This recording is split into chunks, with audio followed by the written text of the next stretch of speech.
the dollar are simple marketing campaigns that are designed to recover abandoned carts. The way to do this is just by simply going to marketing, going into automations. And you can see here for you, probably be all these are inactive, but Shopify gives you some basic templates you can set up to recover abandoned checkout, recover abandoned cart. And you just want to make sure that each one of these are turned on. They're very simple. All you have to do is just click on them. And then you're going to click this little icon here, edit, upload your brand's logo if you need to, which should be right here. You just click on that. First, you have to edit first, continue. Click on your brand's logo and upload that there.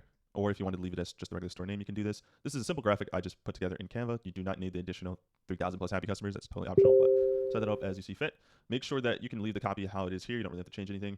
And then items left in cart. This is like an example, right? But whatever product they left in their cart, it would be presented to them. So just make sure that this is also the way it's supposed to by using the template that's provided. And then on this button here, double check that the button actually goes to your store. I'm pretty sure 99% chance that it actually automatically does that. Let's see here. If we do this, I think it does it automatically. Yeah, I'm pretty sure once you click this, it goes to whatever product page. Update the information here at the bottom if need be. And that's it. Set to active. And if you want to make sure everything's working well, you can do a test run as well.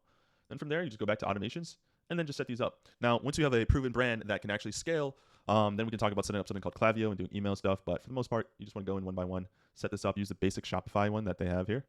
Make sure that everything is set to active as well and view it as mobile because most people will just think it's mobile and make sure it's good to go. I think this one might be the one where you have to double check. Yeah, so I have this going to the wrong link here, which is actually a good catch. I'm not actually running anything on the store though, so it doesn't really matter. But make sure that the links to the buttons are good there. I believe this button automatically goes, right? Products shown will match items left in the customer's cart. So this button you won't have to do, but if it's like visit store, just double check, make sure everything is good there. And if you need to, send a test email. This is the automation too. So a customer left an online store without making a purchase. If they had like added to cart and their email was in the add to cart information, but they didn't finish by paying, then Shopify will extract that email and use that as the marketing email to send the information. So they'll send an email within 4 hours, which is cool. And just make sure that it's active here.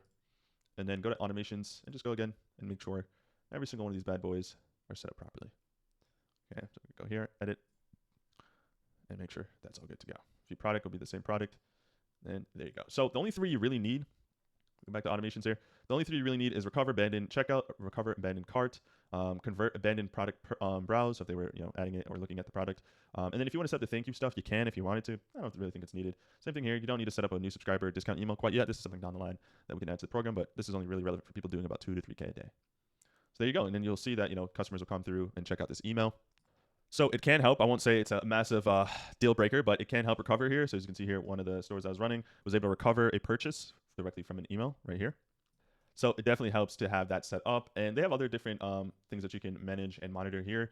You can see where all your sales are coming from when it comes to emails and stuff like that. But ultimately speaking, we just have this as a basic fail-safe. There's no point of overstressing this. Just make sure if you're changing your store logo, you just come back in here and swap out the logo. But you don't need to worry about email marketing until you have a proven brand that's at least doing about $15,000 to $2,000 a day in revenue consistently. Then email marketing will actually be prevalent because the way email marketing works, only a small portion of people will convert from it at a certain level. So it doesn't make sense to worry about it if you're only getting a certain amount of traffic to your store anyway. But you set that up, you should be good to go.